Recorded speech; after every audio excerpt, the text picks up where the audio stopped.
be honest with you, it's finding out what you're good at, Mm. right? What are you good at? What are you good at doing? Because sometimes what we're passionate about is not what we're good at. Whew. So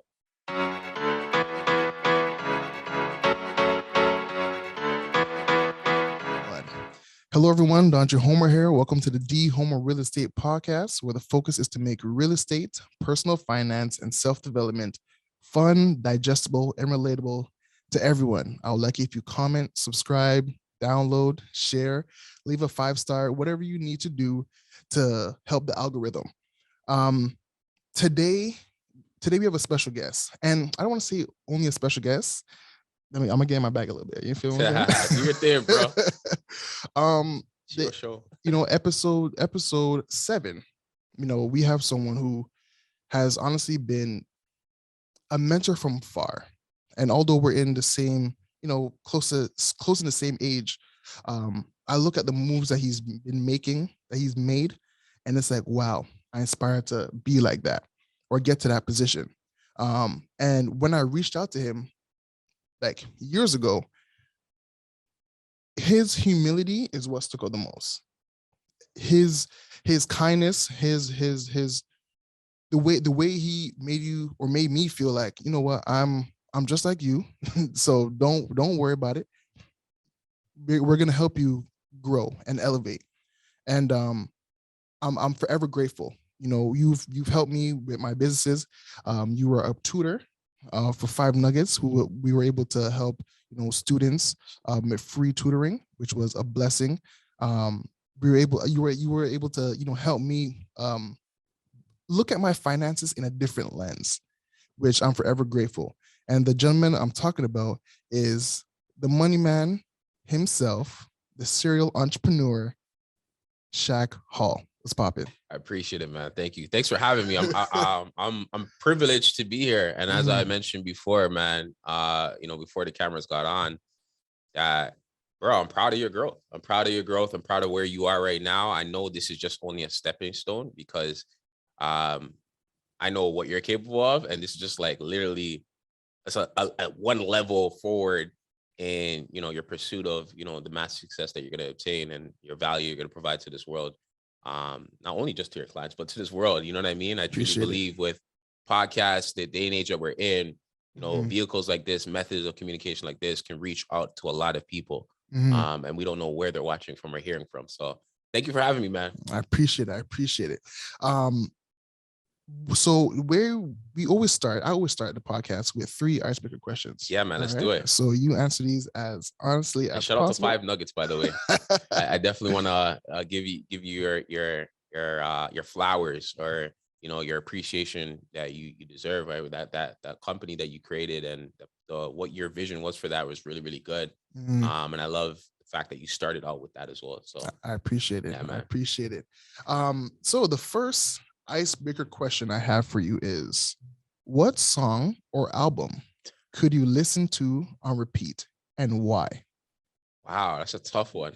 I'm not people who know me personally know I'm not a big music head. Really? Yeah, a lot of people they use music to escape reality or to soothe them or whatever the case may be. But I listen to personally a lot of podcasts, a lot of audiobooks.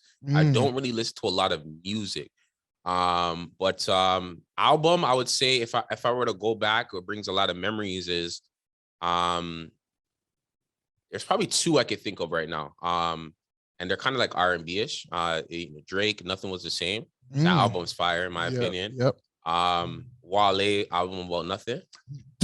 That album was Talk fire. about it, yo. That was one of his best albums. Album was fire, yeah. Album was definitely fire. I'm not a type of person that listens to the album from start to end. But it's crazy because even though I'm not really a big music head, there's times where I have phases in my life where I will listen to a little bit of music, and listen to like maybe the Jay-Z albums, or even go down to my roots and listen to dancehall and reggae, some Buju Banton, and, you know what I mean? So but yeah, I'm not really a big music head, to be honest with you, but that's a really good icebreaker question. I hear that. Mine, I'm not even getting to that. I want to hear it. No, you put me on the icebreaker. I want to hear yours, man. Talk to me. So I have a lot of phases, but the album that I can listen to front to back, not even touching. Yeah. There's a gospel artist by the name of Kim Burrell. Okay. And she has the Love album. It's hot. It's fire. Bruh. Let me make sure. Remind me so I can put that into my Spotify. Most definitely. People don't know that about me. A fun fact: on Sundays, like I vibe out. My car comes to praise and worship. I lie. Vehicle. I'll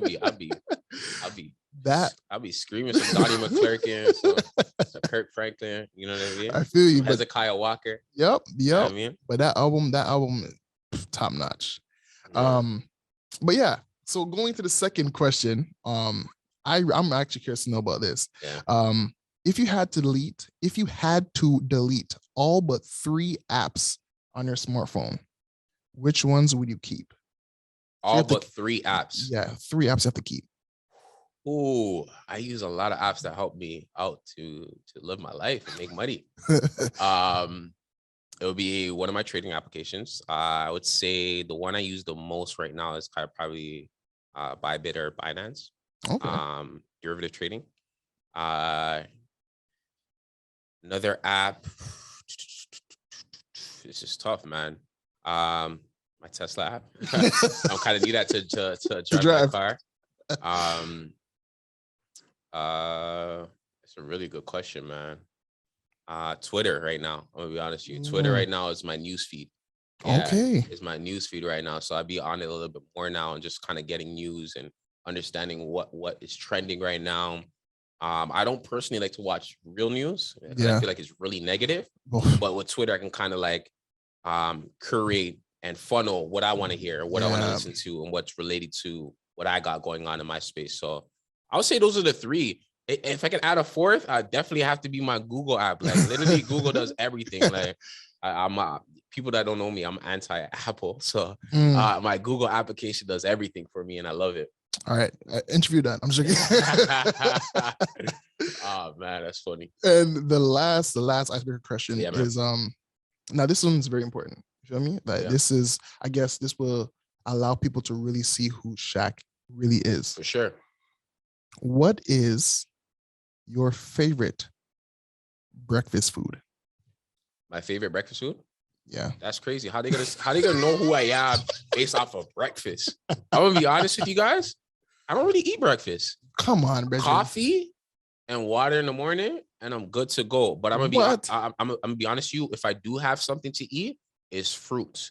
And my girlfriend kind of got me into fruits right now. Like literally, I be eating fruits, and it gave me the energy I need. So like some oranges, tangerines, grapes, berries. That stuff kind of helps me get going. I really don't eat breakfast that much. I may have a breakfast sandwich once, maybe a month ever. Like I really, I'm sorry, bro. Like I really don't eat breakfast. I'm just on the go. I hear you. You know what I mean? You're chasing the bag. I got you. I hear you. Yeah. Coffee in the morning, I'm good. Like I have my coffee. Nice. So do you have a favorite Jamaican breakfast? You know what's crazy enough? I don't even like Jamaican breakfast. All right. I don't like interviews done for real. We're done for real. Like ackee and saltfish. I don't eat none of that. Like I'll be honest. Oh my. So wait, time out. Boiled dumpling and maybe banana and like I don't really I don't really eat breakfast. I'm not a breakfast guy, to be honest with you. How many corn porridge with dumpling? Fried dumpling. My mom used to feed me so much porridge as a kid. Like I'm disgusted by it. Like it will make me throw up. It's just it doesn't need to be that thick. That consistency, it doesn't sit well with my stomach. I'm gonna be completely honest with you guys. I'm not a big breakfast person. I despise a porridge. My mom is a porridge specialist. Jeez, like I mean, she makes the plantain porridge, cornmeal porridge, all of the porridges. And I'm be honest with you, like I can't eat it anymore because she used to feed me so much as a kid. My gosh. It just makes me throw up. So I haven't had porridge in the last, I would say, almost 20 plus years. Oh my! Yeah. Okay, we need to. It's been a while. Like prayer and fasting needs to come to just now. What's your favorite breakfast, bro? How many corn porridge with fried dumpling? 2 of them. Okay. You mean what? I feel you. Oh my gosh! I'll eat fried dumpling. My mom makes fried dumpling. I'll eat that. But like, man, I don't. My mother-in-law and my mother, hands down, the 2 best chefs I've ever encountered in my entire life, and I give God thanks because they both you've been blessed. Special. You see the size of me? Come on, I've been blessed. I feel you, man. Okay, well, I've learned something about you Yeah, today. you learn quite a bit. Yeah, but it's all good. You know, I still love as a brother. You know what I'm saying? Yeah, man. So Well, thank you for answering the icebreaker questions. But now I want to give you an opportunity to, you know, introduce yourself and formally introduce yourself and share to people like what you do. yeah, for sure. I like to consider myself a serial entrepreneur. I'm somebody in the space that truly loves helping people. Mm-hmm. I'm very passionate about helping people. I'm very passionate about giving people value and showing people that they can do it too while I'm climbing up that ladder. I don't believe in, going through a door and closing it. Like I believe in taking off the hinges and making sure everybody come through with me. Right. Mm-hmm. So I focus right now on the financial literacy space, Yeah. helping people with, credit, helping people invest and earn multiple sources of income. Mm-hmm. And mainly online. So I consider myself a financial online coach. So help people invest, whether it be real estate, whether it be cryptocurrency, foreign exchange market, investment vehicles, registered funds. Okay. Recently, you probably don't know this too, because I didn't tell you, but recently got my mortgage license as well too. So I'm going to be helping people on, giving people funding when it comes to. So you don't take all the money, lie? It's not all the money. It's just I have so much diverse clients and so much people that I help. Yeah. Like it just makes sense because I'd be doing the referrals and giving people, certain businesses. It's time for me. Like my people want me to help them full circle sometimes. Yeah. So it's just like this is another avenue where I can help them and show them opportunities of how they can get into real estate. Got you. And put the puzzle pieces together, which I enjoy doing, with the numbers. And that comes down to even Yeah. how we work with the five nuggets as Absolutely. math, right? I like numbers. So I like putting the puzzle pieces together. And I used to do that. Be honest, I used to do that at the bank, helping sell bank products of mortgages and registered funds as well too. Now I just kind of do it on my own in a sense. So that's awesome. That's the kind of space where I'm in, just helping people online, in their financial lives. Got you. I love it. And again, I feel like you are the perfect person to have on this episode, because for the past couple of episodes, I've been really touching on the investor era. Yeah. And essentially that is what the topic we're gonna be touching on. I've noticed a huge boom of individuals inquiring, getting involved and promoting many different investment, strategies and opportunities. Yes, sir. And there's pros and cons to it all, but I really want to get to speak with you, because I feel like you're not going to be closed-minded and like, so this is the way and the only way. Yeah. Like there's certain people I get in contact with, I'm like, relax. Yeah. It's not that serious. And it's primarily from people who just do stocks. I'm gonna be honest with you, or maybe just built wealth through real estate. And those are the two avenues where I feel has been around for so long that if you talk to a certain amount of people, their mind is just so gung-ho on that. Straight on that. These two methods are the only way to be completely wealthy. You're going to be good. Or even want to go further back, we could talk about investing in gold and silver and precious metals type of thing. You know what I mean? So we're in a different era. So definitely different era. I'm excited for this conversation. Yeah, for sure. So before we actually dive into it all, I would say that you're really known in the city as well. People know you, as you mentioned. You have a lot of clients looking to really see who you are, and you have people who want to get to know all facets of you, right? Yeah. So I'd love for you to share a bit about your background, where you come from and how's your childhood. Yeah, to be honest with you, it gives me anxiety even talking about myself so much. But yeah, to be honest with you, myself didn't come from nothing of wealth. Come from an immigrant family like a lot of us. Mom came from Jamaica to Canada. And when you come from that type of background, it's kind of very strict and making sure that as a kid, you're doing everything you can to kind of help out. So grew up in a single mother household. The youngest of 3 kids that my mom are raising. And I have to give credit to my brothers and sisters. Being the baby, you get away with a lot, one, and you learn what not to do. Yeah. So I was kind of, in my opinion, the golden child. I knew exactly what I had to do. I followed. You probably heard my story because we used to work together as well Mhm. too in the same type of industries. But for me, I kind of followed society's way of being successful and trying to help my mom and do everything I could to be a good child, right? So Yeah. went to school, got good grades, played sports, Mhm. focused on basketball. Okay. Love basketball. So your J's wet a Uh, lot? of Your course, come J's on, man. got butter. Come on. Meet me on the hardwood, man. So yeah, I went to school, got good grades, and ended up going to university. Ended up getting Mhm. a pretty good job out of school as well too. So childhood, grew up in Rexdale. Wasn't the best, nothing really glamorous to talk about. Mhm. But my mom did everything she could to make sure that we didn't struggle and to kind of get us out of that environment and to move to the suburbs when I was young as well too. So Absolutely. yeah, very humble beginnings, to be honest with you. That I think Mhm. that's where the humility comes from. I Yeah. love that you're able to share that, because again, some people look at you now and be like, oh, Money Man Shaq, he does everything and blah Yeah. blah blah, I'm but gonna they be don't know the honest with you. background. Yeah, some people just think that, and especially when people call me that as well too, It's the that truth. I've always had it or always, had this mindset or comes from something of wealth or something else passed down or Mm, giving a lot of handouts. No, it was not like that at all. yeah. It was a matter of years and discipline to shifting that mindset and reading and Mm, following the right people, mm, asking a lot of questions like yourself as well too, and just really just molding the type of person who I wanted to be. I love it. I love it. Yeah. So, was real estate, personal finance, and or investing ever taught in the household, or? To be honest with you, money was never talked too much, especially growing up because we had a lack of, you know what I mean? Mm, And it was one person doing so much, working 2, 3 jobs, right? yeah. So that was never a conversation growing up or having it at dinner table. And like most of us, to be honest with Yeah. you, a lot of people that are listening to this right now can probably relate.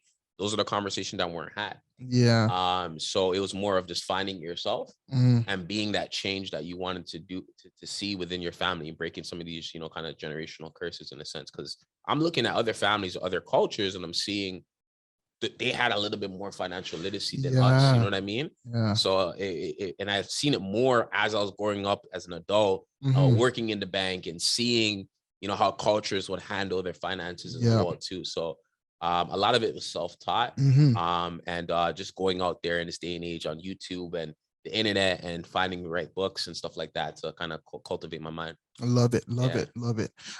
So I kind of want to like fast forward, because you mentioned that it wasn't something taught in the house. yeah, So now, as I mentioned earlier, and as you mentioned earlier, you are a serial entrepreneur, serial yeah. investor. So I want to get into the understanding of how did you get into the invest in the entrepreneurial world, and did you get into it with a specific strategy or game plan, like a business plan? That's a really good question. No, I came in not knowing too much, but just knowing I wanted to make money and I Mm, wanted to see my money grow. yeah. Because I started to research and understand things like inflation, Mm. understand that my dollar was losing value every single year. Oh, okay. Right. And you're probably seeing it now with things being dropped in articles. And I talked about this prior to COVID or during COVID at the beginning that, inflation is going to be the all-time highest that we've ever seen. And rightfully so. We're now the highest inflation rate since 1991 or something like that. So almost Wow. 20 years. Um, and it's like 4 point, almost 8, almost 5%, to be honest with you. Ridiculous. Yeah, which is nuts. But I knew that, in order to be wealthy, in order to allow your money to substantially grow, you have to invest. So Mm, yeah, I didn't have no plan, to be honest with you. I started off getting into stocks, learning about companies, studying a little bit of Warren Buffett, the Michael Legions, mm, just different investors as well too, yeah. and seeing how they created their wealth and kind of creating a fundamental in a sense. So Mm. I kind of just started and developed a plan as I went along. To be I honest with you, I love that, because yeah, it's kind of the same thing with me as well. Like yeah, for real. I got into this. I knew like 7 years ago I wanted to become an entrepreneur, but I had absolutely no idea what I was doing. Yeah, So I think like now, if I were to talk to my old self, I mhm, would have some sort of structure to teach my young self. yeah, And that's kind of what I want to ask you. Like, for someone who's looking to become an entrepreneur and wants to dive into this space, this world, like what are some questions someone would need to ask themselves for their business plan to be sound? Just a few, just so they know that they're in the right path. To be honest with you, it's finding out what you're good at, right? What are you good at? What are you good at doing? Because sometimes what we're passionate about is not what we're good at. So sometimes you got to forget the passion. Because I'm gonna be honest with you, growing up too, like maybe my one of my passions was playing ball. A lot, right? And I love the sport of ball. Like when I was younger, nobody could tell me I wasn't gonna make it somewhere, or at least get make a scholarship or something like that. But I quickly woke up, right? You know, due to some coaches, politics, you know what I mean? But I went through that and I realized quickly, all right, this is something that I'm passionate about, but I'm not the best at. You know, I'm not the best in my category at that. So, you know, how can I figure out what I'm good at, make some money at? And what I was good at going in school was all of the business classes I was doing well in. All the classes that had numbers I was doing pretty good at. So I was really good in school, to be honest with you, like really, really good grades for the most part. For any entrepreneur listening to this, because I know entrepreneurs that kind of sound sexy right now. Sexy thing. Yeah, like it's the wave. Everybody wants to become an entrepreneur, and it's great. I love the wave that we're in. Like I'm pro entrepreneur.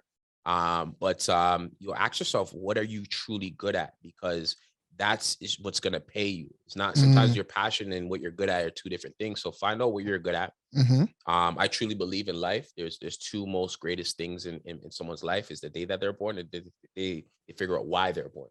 Ooh, right. Talk on that. So it's about your purpose as well too, and that's getting really deep. Digging down, it's like, what are you here to do? Like I truly believe everybody has a God-given ability to do certain things for individuals. So I would say as an entrepreneur, figure out why you want to become an entrepreneur. What is your purpose? What do you feel like you're the value you have to offer this world? And to think big, because as an entrepreneur, you have to think big and you have to be positive. Yeah. Because entrepreneurs, people don't understand this. It may sound glamorous, but they're real life firefighters. We're putting out fires every day. We have to be solution based. We have to be positive every day, because a lot of entrepreneurs are broke 80% of the time, right? You know what I mean? You go through the ups and the downs, but you know, you're creating solutions, right? That's what an entrepreneur is. They're creating solutions, they're taking all the risks, and they're creating more opportunities, right? So, so I would say, what are you good at? Find your purpose. Because if your purpose aligns with what you're good at too, you kind of have 2 check marks right there, and you're gonna, whatever you do, it's not going to feel like work. Yeah. And then lastly, I would say as an entrepreneur, learn to be influential, right? Because understand that one of the highest paid jobs in this world is leadership, right? And in order to lead a ship, you have to have certain characteristics, and one of them is being influential. Leadership. Yeah. So I feel like a lot of it's the most highest paying job. Like literally, look at anybody who's highly successful. They lead teams. You got to be able to influence other people. You got to be able to lead teams, right? So I would say, you know, one of the books that helped me is How to Win Friends and Influence People. Okay, right. That's a really good book. But influence is very key as an entrepreneur, and it ties to leadership as well too. So I think those are 3 major key points that if people really focus on before even jumping on the entrepreneurship wave, just because it sounds cool, it will help eliminate a lot of heartache at the beginning of your journey. Because you're gonna go through all the ups and downs. Absolutely. And I love that you touched on that, because one thing, when you said how, you know, this entrepreneurial wave is sexy. You know, it's so true, because a lot of people, and that's why this episode is, you know, the entrepreneur, the investing era, because everyone's not like now hearing it, and it's like, oh my gosh, I have to get into it. But like, you don't really know what this world is about. Like, you don't know the nights you're gonna be up 3 o'clock in the morning, crying by yourself because you're like, bro, I never got paid in like the past 2 months. Your paycheck is coming, right? It's not everybody's meant to be an entrepreneur, to be honest with you. Some people are meant to be entrepreneurs within their company. They're entrepreneurs. Some people are meant to maybe do entrepreneur just as a side hustle, just because in this day and age, as you may know, to qualify for homes now, you got to have more income. So it's like having more income that you can utilize, right? Absolutely. So it's not really meant for everybody. I'll be honest with you. I love that. And I think that's a perfect segue to my next question. And I want to preface by saying, in the past 2 years, we've obviously experienced, some unprecedented times. For sure. Unfortunately, people have lost loved ones, and I want to, send my condolences to those who have. There has been, restrictions and lockdowns, yes, sir. Of our everyday living, as well as, individuals have lost their jobs, right? And in the midst of this, this time of entrepreneurship and investing has become more popular. But as those things become more popular, I've noticed an increase of job shaming, where people will be like, just look at jobs. And I hate it. I hate it. So my question, like a few examples is, I've heard people like, oh, how are you depending on your 9-to-5 job? And your 9-to-5 job is not gonna to actually serve you. And I heard an acronym where a job stands for just over broke. And I'm like, wow, okay, this is cool, interesting, but okay, I never thought of that. But I would love to, hear your opinions on the increase of job shaming. Yeah, I hate this wave. Like I like the wave that's pro entrepreneurship. Don't get me wrong, but I don't like when people bash jobs or bash people's situation, because you have to start from somewhere. You have to make money somewhere. And I truly believe like jobs are designed to help you out to get things done. I'm gonna be honest with you. Like if I didn't have a certain amount of time working my job, I couldn't get things done. I couldn't qualify for a mortgage. I shouldn't say couldn't, but it would have been a lot more difficult, because as an entrepreneur, things get really difficult. You gotta pull more strings. You gotta do certain things in order to show certain. It's tough. Yeah. But I don't believe on bashing anybody's job, because your 9-to-5 is to pay your bills, and it's your 6 to 1 a.m. or 6 to 10, whatever time that you have after work is to build your empire, right? It's to actually work for yourself. And I'm pro work for yourself, but I'm not pro bashing jobs. Like I don't like the fact that people are doing that, because you got to start from somewhere and you got to build yourself up in order to have a solid foundation in order to become a full-time entrepreneur. Absolutely. And for anybody listening to this now that's currently unhappy, find things that make you happy within your job. And don't compare yourself, right? Don't comparison is the thief of all joy, right? You ever heard of that saying, right? So it's more of understand where you are, understand your financial situation. When you're more stable, then you can go off and be a full-time entrepreneur. But for now, it's good to have, everybody should be pro multiple sources of income at the end of the day. Yeah. So it's not, I would never bash somebody working a job because you're getting rid of an income source. You know what I mean? So yeah, that's my opinion on it, and that's my views on it as well too. Like, job, stability is key sometimes. You know what I mean? Absolutely. And again, like we talked about before, like not everybody's meant to be an entrepreneur. Exactly. Yeah. So and I guess the part 2 question I had was and I think you kind of touched on it. It was like do you think people can actually build generational wealth and a legacy with a traditional 9-to-5? Yeah, 1000%. I mean, you can climb up, the ladders of your corporation or your company that you work for. If you're providing, again, companies, everything in life, they pay you for what you're worth. They pay you for your value. So if you're currently unhappy with what you're getting paid, whether it be monthly, bi-weekly, even as an entrepreneur, that means you got to up your value. You got to up what you're able to do.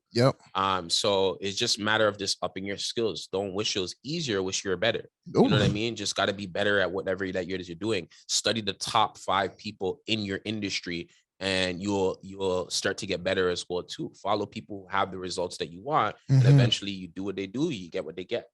So whether you're in your job, yes, strive to be the best employee, strive to be the best person within your field, your craft, and study it. But you definitely can see some stability, some wealth working a job. But I do know, I'm gonna be honest with you, the most wealthiest people in the world, they're the investors. Right. So you can even look at the Jeff Bezos or the Elon Musk, right? They created these opportunities. They may work for their companies as well too, but they also own a lot of their stock, right? They also own a lot of the assets that they're building as well too. So if you truly love your job and work your corporation that you're working for, invest in that company. Hopefully it's a public company, or even if it's a private company, get some ownership. Yeah. Right. So I truly believe, what you're building, whatever it is within a job, if you own something of that, then you can make some money. I know when I used to work for, my institution, I used to work for a bank as well too. Yeah. Some of their packages would include some ownership. Yep. And if you own that within any 5 years, they say if you hold an asset for 5 to 10 years, you should double your money minimum, right? So you're gonna see growth as your company grows as well too. And absolutely, those bank stocks are nice. I'm gonna be honest with you, bro. Hey, that helped me a lot.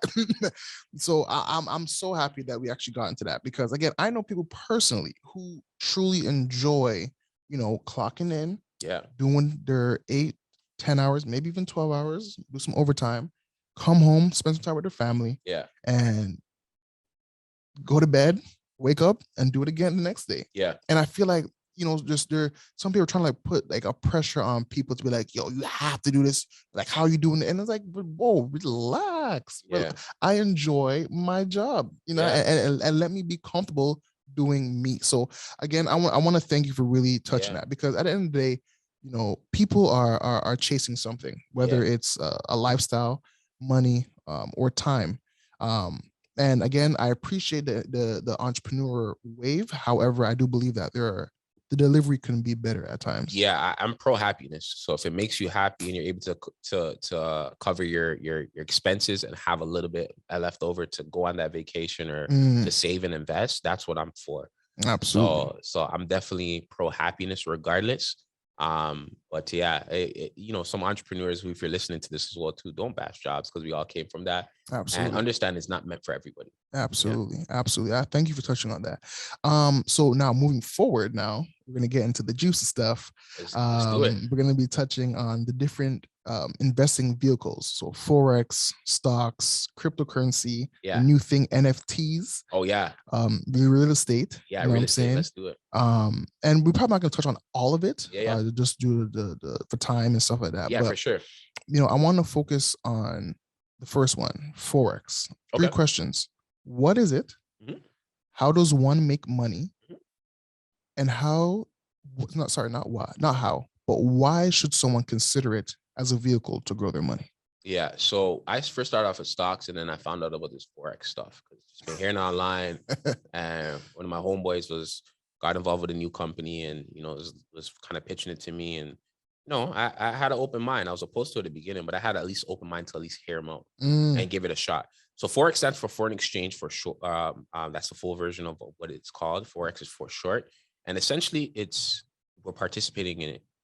Everybody's participating in it. If you ever traveled before, if you ever change your form of currency for another form of currency, you participate in it. If you ever go to the airport, you see in a foreign exchange booth or a area where you can change your currency for another form of currency.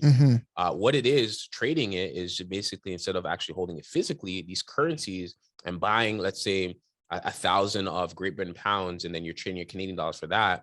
Instead of actually changing it physically, what we do is we trade it digitally off of applications online, through smartphones and laptops and all that type of stuff. So it's just taking advantage of the fluctuations and learning. People don't understand this too, learning about economics as well. How companies, or not companies, how countries, instead of companies now, instead of stocks, you're looking at countries, or how countries are doing economically. Right. So it's a powerful thing to utilize, and people don't know this, but it's actually one of the biggest markets in the world. Bigger than the stock market. It's something that can be very, very lucrative, very, very volatile. It's not for everybody. But a lot of big whales, institutions, hedge fund companies, they utilize the foreign exchange market. Banks utilize it as well too. So that's why I'm talking about everybody kind of participates in it. But it's just more of, if you want to get into that style of investing, it's learning about economics, learning about these countries and their economic policies and stuff like that. Got you. So again, to make money, how does one make money? It's, you're trading dollars. Right? You're trading you're trading US dollars. It could be your form of currency, Canadian dollars, whatever currency that you're trading, because you trade pairs. So it's one pair with another pair. And you trade and make money whether the pair goes up or down. You're basically betting how the market is going to perform. And there's a bunch of different technical analysis, different strategies that we utilize.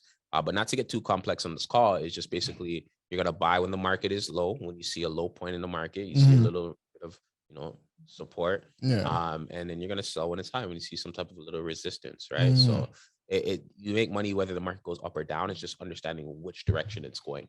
Yeah. Got you. So, and you kind of touched on it, like the reason why someone should ever consider it is because, like, it's one of the biggest markets. Yeah, it's one of the biggest markets in the world. And it doesn't hurt to learn more. Like, if you love investing, if you want to learn other avenues, why keep yourself in a box? There's so much other things out there to help you, kind of grow your capital a little bit faster. I love it. Yeah. The next one now, cryptocurrency. Now, yeah, I'm gonna need you to really break this down to me. Like, again, the same 3 questions. Yeah. What is cryptocurrency? Yeah. How does one make money? Yeah. And why should someone consider this as a vehicle? Love it. Cryptocurrency is, again, kind of like the foreign exchange market. It's another form of currency, right? What crypto now is digital. It's digital. There's nothing really physical nothing really physical. That's a copy right there. There's nothing really physical that you can attach it to. It's more on technology that you're investing into. All right. So it's technology that you're investing into, and these currencies are traded across the world as well too, right? These currencies are going up based on speculative values and based on their tokenomics as well. So their tokenomics. What you know? Tokenomics. Yeah. So tokenomics just means economics, but on the token side, because these are coins that you're investing into that are digital, right?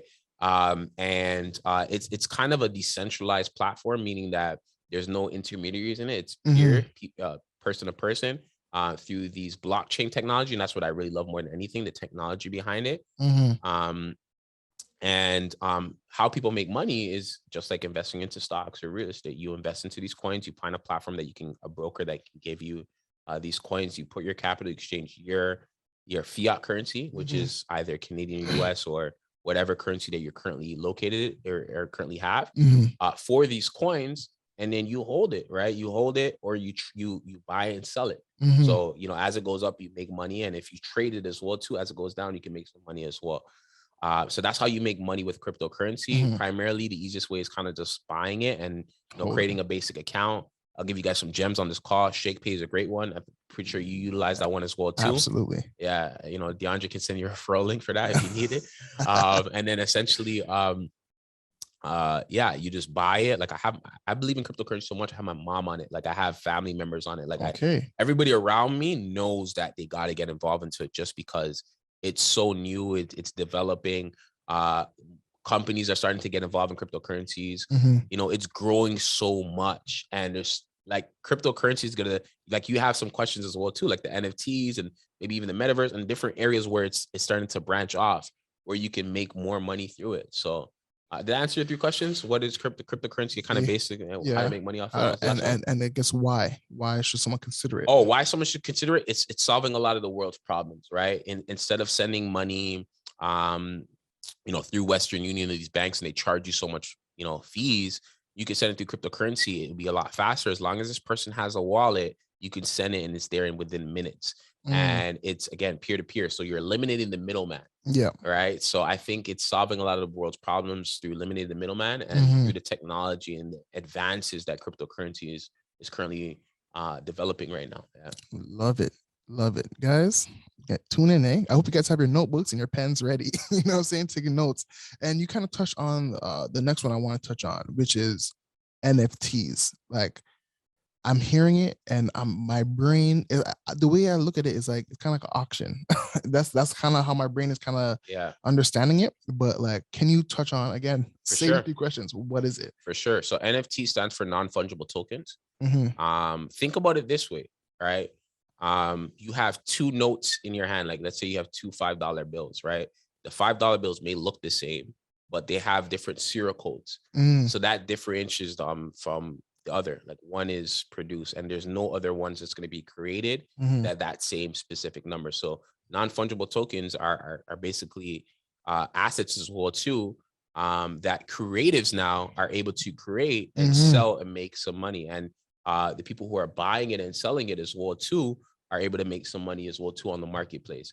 So NFTs is crazy. It's a wave that, you know, I learned about last year, and it's kind of just picking up like crazy with celebrities and you know, different people, influencers getting a part of the NFT space.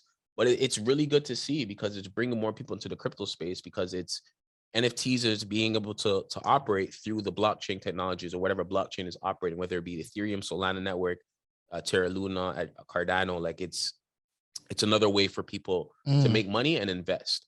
I got involved with NFTs at the beginning, maybe through, I think it was NBA Top Shot. It was just these 10-second clips were like player cards that were kind of digital. Yeah. And you can resell them online and make a profit. And I'm seeing people selling it for like $60,000, $100,000 for these 10-second clips. What? And they actually own it. And they can prove their ownership through the blockchain.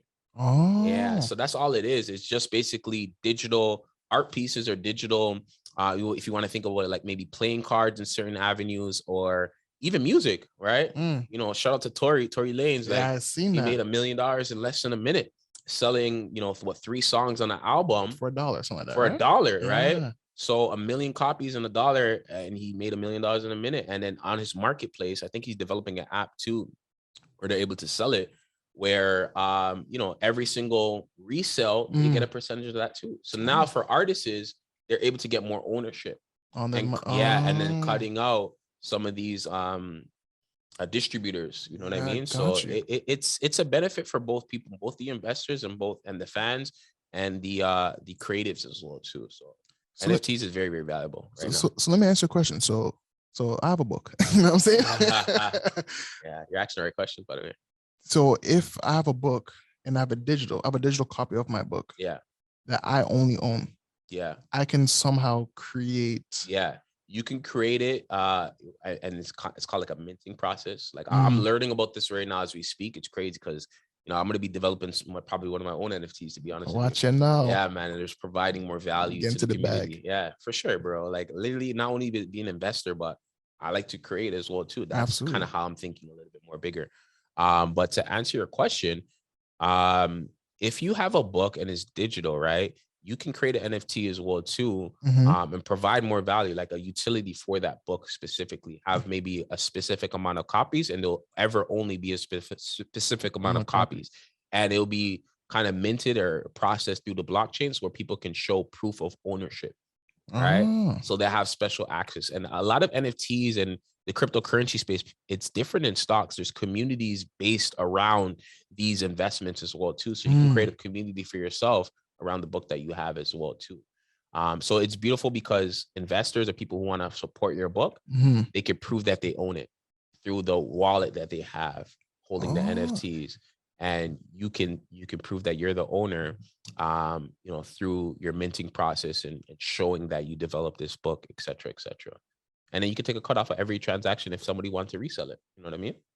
All right, guys, you see that? So right now, you guys may not know me right now, you know what I'm saying? But give me a couple more years and my NFTs gonna be dropping just now. Yeah, I'm excited about NFTs. I'm gonna be honest with you. No, for real, because I've been seeing it. I was even on a call with like Shaq on Twitter. I was on Twitter and he had like a.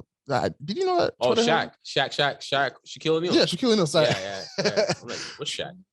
No, but like Shaquille O'Neal. Yeah, and but did you know that Twitter has like a new feature, kind of like? Yeah, that's why I'm on Twitter more, kind of like Clubhouse. Yeah, I'm gonna be honest with you. Like, I kind of missed the Clubhouse wave, right? So I'm always looking for the next best thing, and I think that Twitter Spaces, just because you know, the CEO of that company is really forward thinking. And as more people pick it up, I think it's going to be really, really hot. The Spaces is really cool as well too, where you can hear different perspectives. You're like a fly in the room, listening to different conversations and learning. Yeah, right. We're in the information era right now, so things like that are really, really powerful. Yep, absolutely. Can't wait to be hosting my own spaces and for sure talking about that. But yeah, going back to what you're saying, I think I was on that conversation too. You know, Shaq is big on he's forward thinking. He's an investor as well. Yeah. Right. Has a lot of businesses, franchises. He used his basketball to create more opportunities, his personality. but I think he was talking about his adoption of getting involved into the space. Yeah. Even his name, he owns his own domain of Shaq.eth, right? So even if I wanted that, I couldn't get it. Meaning that his wallet is now attached, or whatever he wants to be attached to his blockchain, he now owns that as well too. So we're in a day and age where we're going from Web 2 to Web 3.0. And that's the metaverse, the cryptocurrency stage, the blockchain space.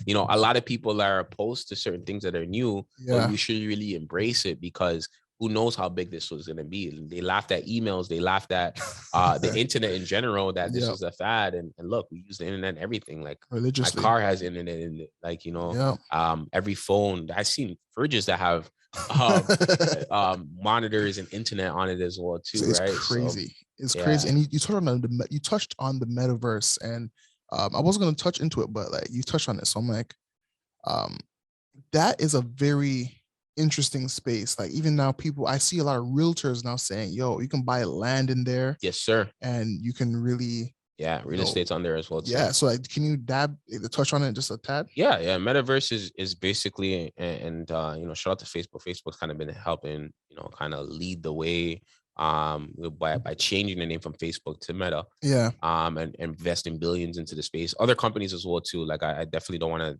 discredit other companies that have been pushing it way before Facebook, but it's these online spaces where, you know, people can go to make some money on there, get jobs in there as well too, play games, make money over there as well, buy land, sell land, develop, you know, maybe entertainment, maybe clubs, maybe you know, maybe a place where people can come and play games as well too. Events, concerts are being held in the metaverse. There's so many different things. Like that conversation can last for hours when it comes to the metaverse, but we're essentially going into that Web 3.0 in the digital era, where people, it's going to sound crazy, but people are going to be excited to go home. You know how we were young, we used to go home and be excited to play video games? Yes, sir. People are going to be excited to go home and enter the metaverse and be whoever they want to be on there. That is crazy. And develop, make money, right? Our kids are going to come up and grow up and laugh at us and say, bro, Dad, you played games for free, right? You're able to make money by playing games, where people are making a lot of money by playing games online. That's crazy. So the metaverse is providing more opportunities, a space where people are able to interact, connect with people across the world. And it's literally by putting a VR headset in or going into a computer, entering this online space. That is wild. The fact that you said that people can get jobs. Yeah, people can work in there as well too. So let me tell you something. Camera's right there. Yeah. Let me tell you something. If you are an individual who does not have a job right now, there's no more excuses, bro. Come on, there is no more excuses. We're in a day and age that people are making a lot of money off of Instagram, YouTube. That is wild to me. You can get a job now. And all you do is put on a headset. Oh my gosh, that is crazy. That's the era we're in right now. That is wild. You know what? That's kind of over my head, and I'm not gonna. I mean, I can talk about that all day. Trust me. I'm in the space. I'm in you know, environments, certain circles that we have conversations about what's happening. And I'm seeing people that's doing that. Off here, man. They don't have to talk to you. Yeah, for sure. But as you can see, you know, you're well versed in all these different, you know, vehicles and strategies, and you know, we didn't even touch on your impressive real estate, you know, portfolio. Yeah. So, you know, I want to congratulate you again on that. Thank you. But I was watching I Am Athlete. And they had it's a podcast. And they had Fat Joe. They had Fat Joe as a guest. And they were discussing the AB situation, football player, amongst other things. But Fat Joe said something that really, really got me thinking. Okay. And essentially, long story short, Fat Joe was basically breaking down, like, you know, first he saw him at the game, right? And, you know, the whole situation happened. Then the next day, he was courtside at a Brooklyn Nets game, and, you know, just chilling, right? And then the next day, he was recording a song in the studio, right? But the quote that Fat Joe said was, "The steak and potatoes is football." He just walked away from the bag. So his bag, like, so essentially what he was saying is like, you know, he's doing so much, but he walked away from the steak and potatoes. So I want to ask you. So before you go any further, explain for the viewers that don't know the situation, because I'm gonna be honest, I don't know what situation you're talking about. Wow. Okay. Yeah, like I don't follow you know what? football too much. That's my fault. And so that type of news. So and I don't watch it too much, Yeah, but I'm explain it real always quick. in. So essentially, I think his name is Antonio Brown. Yeah. In the middle of a game, Yeah. he took off his uniform. Okay. And just walked out. Okay. Said peace to the crowd and just left. Were they winning the game or losing? I honestly don't remember, to be honest with you, but he was cut. And wow. Again, you have to watch a lot more episodes with, or a lot more interviews with him to really, for understand him to really break down what he was going through, right? Because again, I can't touch on why he did what he did, right? But to him, he's getting paid to play, right? Exactly. So that's the thing. He's getting paid to play. However, he walked out. So then the next day, people see, or Fat Joe was seeing him courtside at a Nets game, and I think Fat Joe said something along the lines of, "Oh, he is probably linking up with KD because he does, TV or shows, stuff like that, right?" Yeah. And then the following day, he sees Antonio Brown in the studio making music, and his question was like, he was saying that Antonio Brown just walked away from the steak and potatoes. Like, what really, I got you now. Yeah. You know what I'm saying? Yeah. So my question to you, bread and butter. Exactly. Yeah. So my question to you is, it's a two-part question. One is, how do you make a decision on what vehicle you're going to drive? One. Really good question. And two, what is your steak and potatoes? Like, what is... Got you. I'm glad that you asked this question right now, because recently I've been kind of like taking a step back and really assessing myself as well too with this, because I truly believe that, for me, I have a lot of vehicles and a lot of different places where I have my hand in, and it can kind of sidetrack you from what is your steak and potatoes type of thing, or where you should be focusing. Some of the people who I follow, they focus on one area first, do really, really well, master it, and then go through different areas. I kind of did something different, where I started to do a little different things and kind of test out and see what was working, see where I was getting the best results, and kind of continue doing it just because I like diversity. Yeah. But sometimes diversity takes away from, your main key point. So to answer your question, I think my steak and potatoes is being a voice of financial literacy, and more importantly, developing wealth. And I would say my overall goal is to help with businesses and real estate, right? Businesses and real estate. That's my overall goal. Got you. Right. It's to show people that you can make money, and you don't have to have the actual business idea from the jump. You can maybe own a franchise, right? And then showing people, for me, how I even develop any level of every little ounce of success. It started with real estate and getting my first home very young. So it's definitely those two aspects. Everything else are a vehicle just to funnel into that, right? For me to create more wealth, I want to build on my portfolio. I know I'm going to need other people as well too. So let's help them make money in different areas, because real estate requires a lot of capital. Yeah. Right. I studied the book Rich Dad Poor Dad by Robert Kiyosaki, and I understand other people's money, OPM. Yeah. So it's like, how can I create wealth for myself and for other people around me? Because we're more stronger together.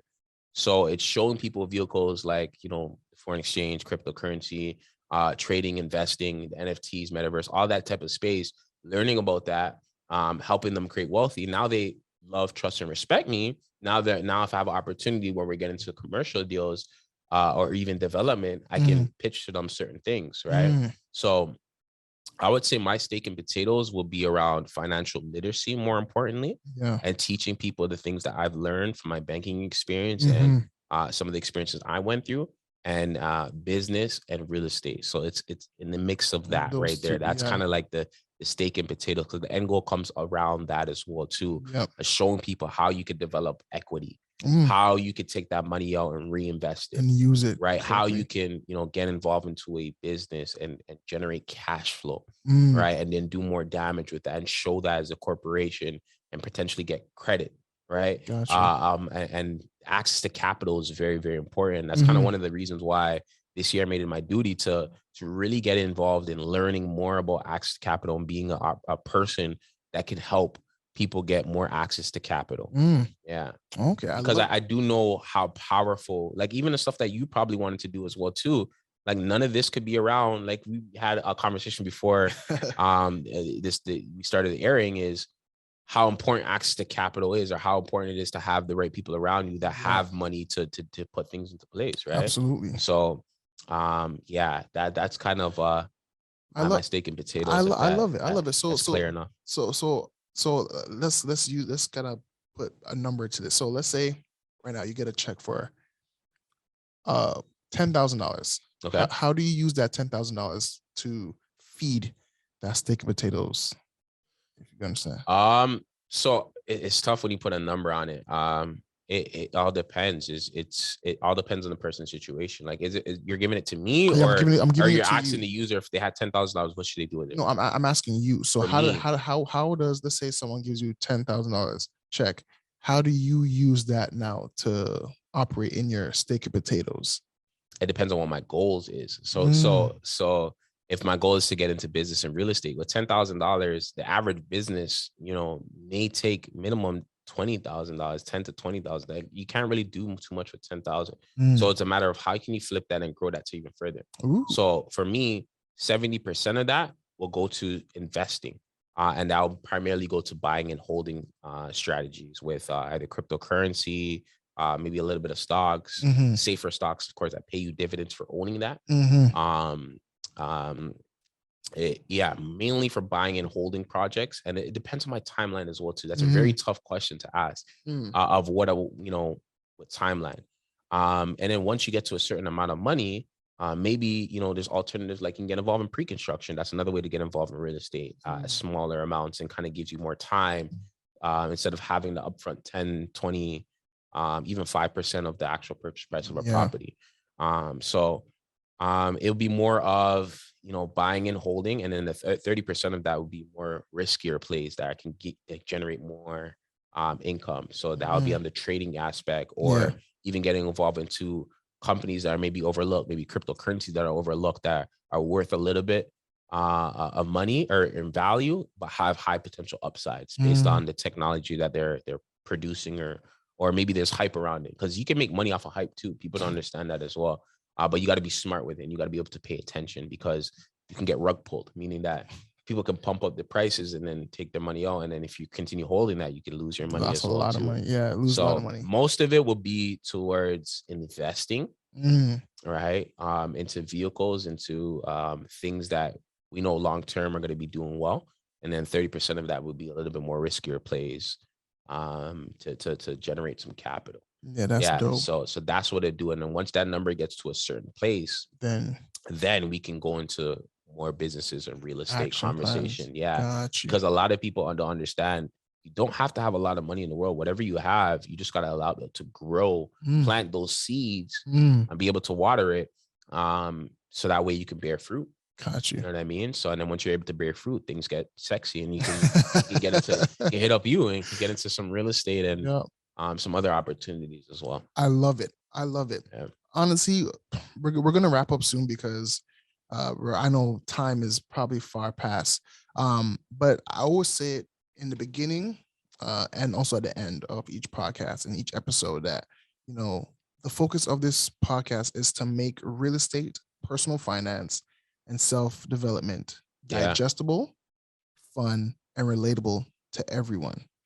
So my last question for you, Mr. Shaq Hall, is what are a few tips you can give someone who is looking to diversify their portfolio but isn't sure where to start? First and foremost, it comes back to some of the stuff that we talked about already on this podcast so far, is find out what you like. You got to invest into things that you like, because you can't just invest into things that you just hear from friends or family or whatever the case may be, because you won't pay attention to it. There's no emotional attachment. There's nothing there. So find out things that you like, and understand what you're investing in. You have to have that knowledge. So you asked me for what tips? Yeah. So find out something that you like, invest into it, do your due diligence, learn about it, learn about where this potentially can go. What are the upsides? Who's involved in the project?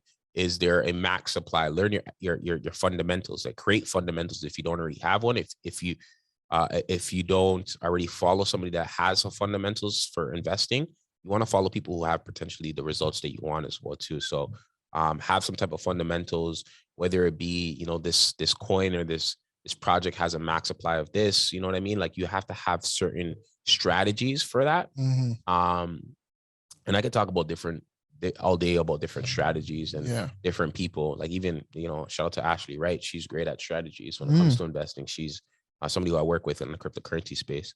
But yeah, so find out what you like. Create some type of fundamentals or strategy for your investing. Like what is your guidelines of what you invest into? Okay. And then number 3, I would say when it comes to diversification is make sure you're secure in multiple different sectors. Because even in cryptocurrency, people understand there's different categories and sectors as well too, right? There's technologies, there's security, there's smart contracts. There's gaming, there's metaverse, there's NFTs, there's different, everything that we talked about, there's different coins attached to that as well too. That's crazy. Right? Real estate, I mean, not real estate, and stocks as well too. You have, you know, the commodities, you have the service-based companies, you have technology companies, right? So just finding out different asset classes or categorization, so that way you're diversified in every area. Go heavy in the ones that you truly believe in, but have a little bit, not a little bit, but like a good portion of each. And that's how you can kind of create your own, in a sense, not really, I wouldn't call it like a mutual fund, but maybe an index in a sense, like where you have a whole bunch of high performing like things. ETFs. Yeah, you know what I mean? So like, I would say that when it comes to diversity, I think those are 3 key tips mainly that will help everybody. I love that. Shaq, I appreciate you. And I want to say this as well, because you said due diligence. Yeah. Ladies and gentlemen, everything that was said on this episode is opinion based. Okay. Do your own due diligence, do your own reading. Okay. Just because just because it worked for Shaq and it worked for me does not mean it will work for you as well. What is it saying? Past results don't guarantee future results. Yeah, something like that. You know what I'm saying? So please, profits don't guarantee future profits. Exactly. So please do your own due diligence, your own reading. Shaq, I appreciate you. I thank you for, you know, coming on and really breaking down the investing era and really just, you know, being someone who can be a lot more relatable, someone who's so versed in different vehicles and be able to break it down so smoothly and understandingly. That's not a word, but people are able to understand it much better. Yeah, for sure. Do you have any socials that you want to shout out? Yeah. Anything? I'm mainly on Twitter, building up the YouTube right now. So you guys can follow me on Twitter, YouTube. I have Instagram as well too. I'm kind of straying away from Instagram just because all the fraud pages and everything. Oh my gosh. Instagram is getting very spammy. Like they gotta do a better job at that. Yeah. But anyways, Shaq Hall _ only one _ you guys can find me on all platforms. Shaq Hall _ YouTube, you can search me up at Shaq Hall TMC. That's kind of the brand. And you should be able to find me on there. And you know, just for the viewers listening to this, like anybody can do it. It's just, you know, putting your first step out there and getting started and figuring out things as you go. We are in the information era, so there's a ton of information out there, but definitely seek the advice from solid professionals, people who already done it, and people who already have the success as well too. That'll help eliminate a lot of your mistakes along the journey. But I encourage everybody, like literally, that's the only, in my opinion, only way to make it is to truly invest, whether it be real estate, stocks, cryptocurrency, foreign exchange, a lot of the platforms that we talked about or sectors that we talked about. Absolutely. Absolutely. Guys, this was the DHomerRealEstate podcast. You can catch me on Instagram at DHomerRealEstate. You can also follow me on TikTok at DHomerRealEstate. You can also listen to the podcast on Apple Podcasts, Spotify, as well as Google Podcasts and iHeartRadio. And you can watch the visuals on YouTube at the DHomerRealEstate podcast. I want to thank you guys for tuning in. I hope you guys had an amazing time with Shaq and I, and were able to write a lot of notes down. So thank you for your support, and we will see you next week. Yes, sir. Appreciate you having me, man. Yeah, got you, bro. Peace. Peace.